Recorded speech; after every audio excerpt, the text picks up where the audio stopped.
In this lecture, we'll be talking about the height of the Cold War, the era of the 1950s, really carrying the story of the Cold War from Korea into the Cuban Missile Crisis of 1962 and the origins of Vietnam. And what I hope to do is really draw out an understanding of how the events of the early 1960s, Cuba and Vietnam in particular, were shaped by the developments of the Cold War through the 1950s.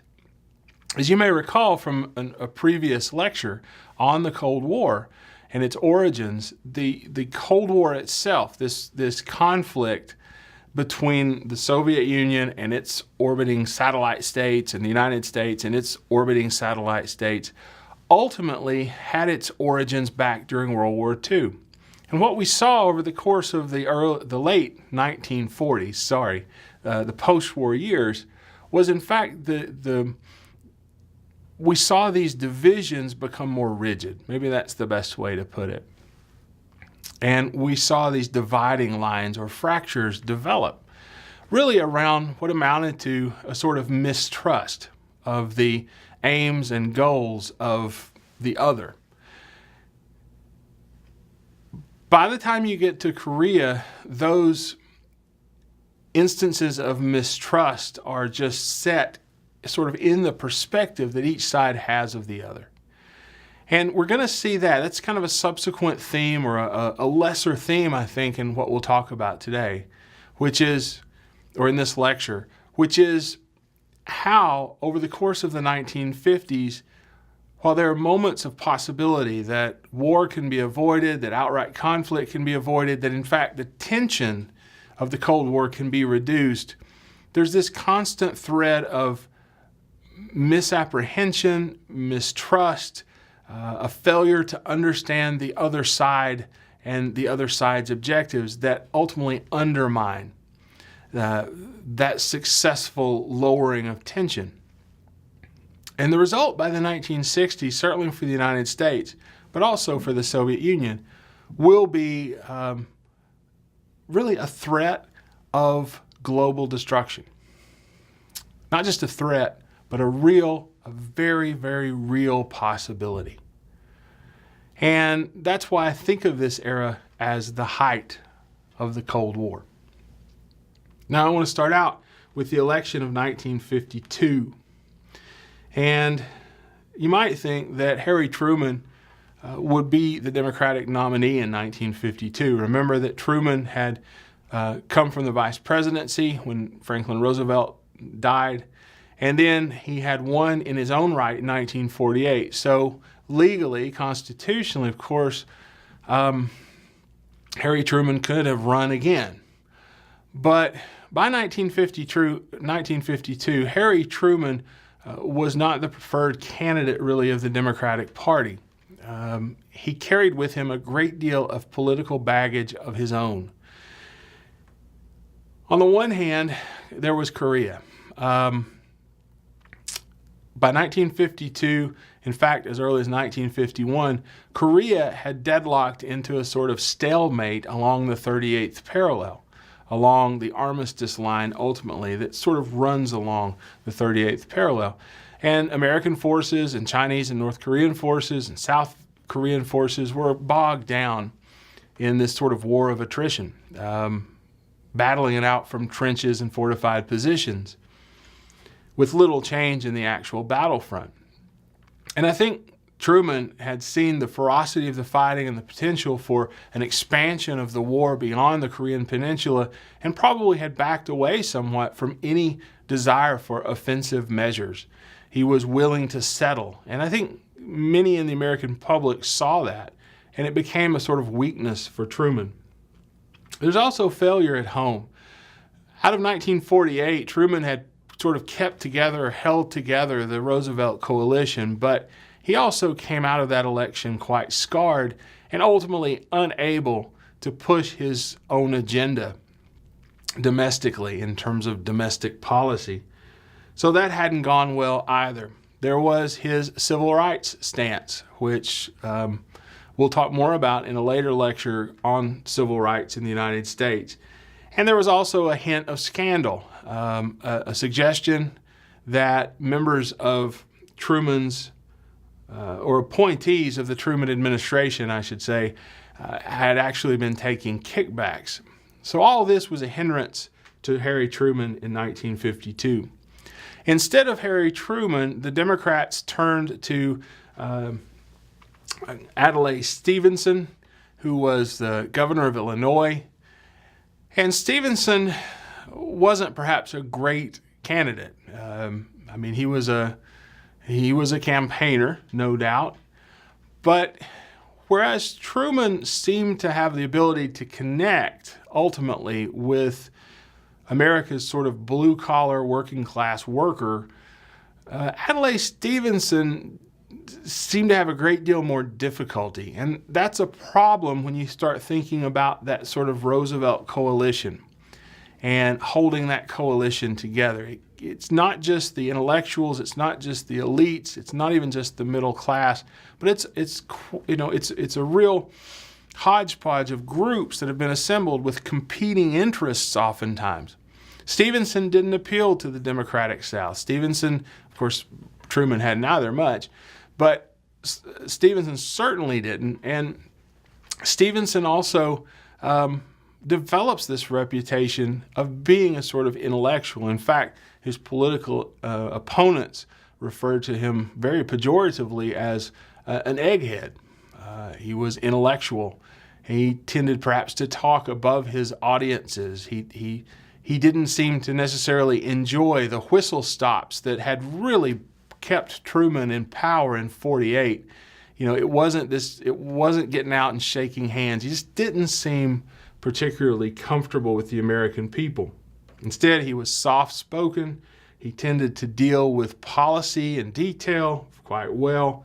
After all, he had a PhD. But there's one other thing to think about with Stevenson. He might have been able to pull this off as a candidate, but like Truman, he had the baggage, the political baggage of the Democratic Party. He had the record of Truman, and he had Roosevelt's record in the New Deal. And so, in a way, Stevenson is fated partly by the success of the Democratic Party from 1932 to 1952. Think about it. The Democratic Party has been in power for 20 years by 1952. So it would have taken a whale of a candidate probably to pull off a victory. There's one other problem I think that Stevenson faces here, and that's Dwight Eisenhower.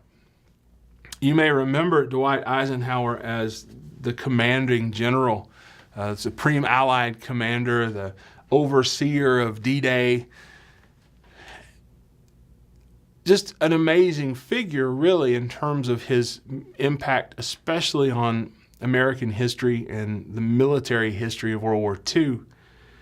But when Eisenhower decided to make a run for the presidency, he chose to run as a Republican.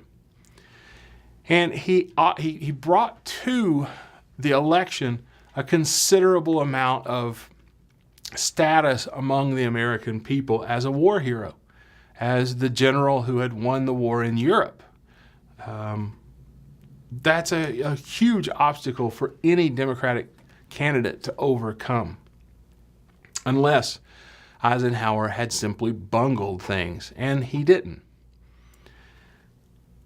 To tell you a bit about Dwight Eisenhower, he often was, at least publicly, perceived as being rather quiet and unassuming. He demanded respect in a way. I think that comes from that military bearing, but he was far more capable in other ways of connecting with the American public than certainly Stevenson was. He had been born in Texas, Eisenhower had, and he grew up out in Kansas, near Abilene. And then he'd gone on into the military where he'd been a West Point cadet. He had been party in the 19-teens to an expedition to explore the roads of the United States, so he'd sort of seen the nation. He'd served as an aide to General Douglas MacArthur prior to World War II and had actually been privy to the bonus marchers' expulsion from Washington prior to the 1932 election. Then he'd gone on to become really the major personality among American generals during the Second World War. And he won the kudos that accompanied victory at the D-Day invasions and then across Europe. After the war, after World War II, he had become the supreme commander of NATO when NATO was organized in the late 1940s and had served as president of Columbia University. In terms of his policies, he was in a sort of middle position on New Deal policy. That is to say, he didn't necessarily support the expansion of government. In fact, he called for cutting back the U.S. budget, but that didn't mean, and he was fairly clear in suggesting he had no desire to actually roll back the New Deal and roll back the role of the federal government in American life that had evolved since the 1930s. Perhaps most important, because he was a general, it was Eisenhower's position in terms of foreign policy that gave him a good bit of credibility with the American people.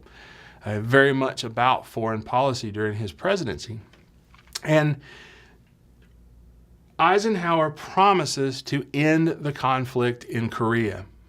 And essentially, maybe it's not the best way to put it, but essentially to do so with honor. In other words, that it's not just going to be a withdrawal, but we're going to find a way to conclude this and yet preserve South Korea. Eisenhower's running mate would be Richard Nixon. And we haven't talked a whole lot about Richard Nixon, but he's going to come back as we move through the 20th century, the second half of the 20th century. Richard Nixon, and we'll talk more about him then, but Nixon comes out of California. He's known in Congress as a strident anti-communist. He's one of those sort of post-war political figures that really emerges as a veteran coming out of the Second World War. And there'll be many of those in the American political scene after the Second World War. He wasn't afraid to sort of play rough. Name-calling wasn't beyond the pale. And Eisenhower was more than happy to let Richard Nixon do the dirty work. They were not particularly close. Eisenhower didn't appear to have a great affinity or affection for Richard Nixon and hadn't particularly wanted him on the ticket. But Nixon ends up on the ticket, and their relationship continues through the 50s to be problematic, and we could talk about the famous Checkers speech, but we'll do that later. In talking about Adlai Stevenson, Nixon famously refers to Stevenson as Adlai the Appeaser, focusing on this sort of notion that he would be weak on communism, who got a PhD from Dean Acheson's College of Cowardly Communist Containment. Nixon represented a voice within the Eisenhower candidacy which was far more aggressive than perhaps Eisenhower himself was. A voice which said that the Democrats had not done enough in merely seeking to contain communism, but in fact, the Republicans would push to roll back communism, to push back against this idea of communist expansion. The outcome of the election, very simply, is that Eisenhower wins 34 million popular votes, Stevenson 27 million. Eisenhower wins 442 electoral votes, Stevenson wins only 89. It is a solid victory for the Republicans and for Dwight Eisenhower. In December of 1952, the election over, Eisenhower goes to Korea in a symbolic gesture, but there are to be no real immediate results. The problem in Korea is simply that the armistice talks are dragging on over a relatively minor point, even as Americans continue to die in Korea. The sticking point was prisoners of war. We wanted ours back, but there was some question as to whether Chinese POWs and North Korean POWs would be allowed to remain in an independent South Korea if that was their choice. Finally, but not until 1953, July of 1953, an armistice was signed which ended the fighting. The POW question, the prisoner of war question, was left to an independent panel, a neutral panel of nations, and eventually prisoners were given a choice as to whether or not they would wish to or be able to return or stay, whatever they might desire. Korea had been the United States' first real experience with what came to be known as a limited war. Not an all-out or total war, but a war with very definite restrictions because primarily of a fear that the war would expand and ultimately become a world war. A war with boundaries, you might say. It's also worth noting that Harry Truman never actually got a declaration of war from Congress for what was essentially, in technical terms, a police action in Korea, a UN-designated police action in which the United States participated. Yet, it's not proper to overlook Korea and the fighting that occurred there. The fighting in Korea was brutal. The conditions were brutal. U.S. soldiers suffered. Some 34,000 died. Over 103,000 were wounded.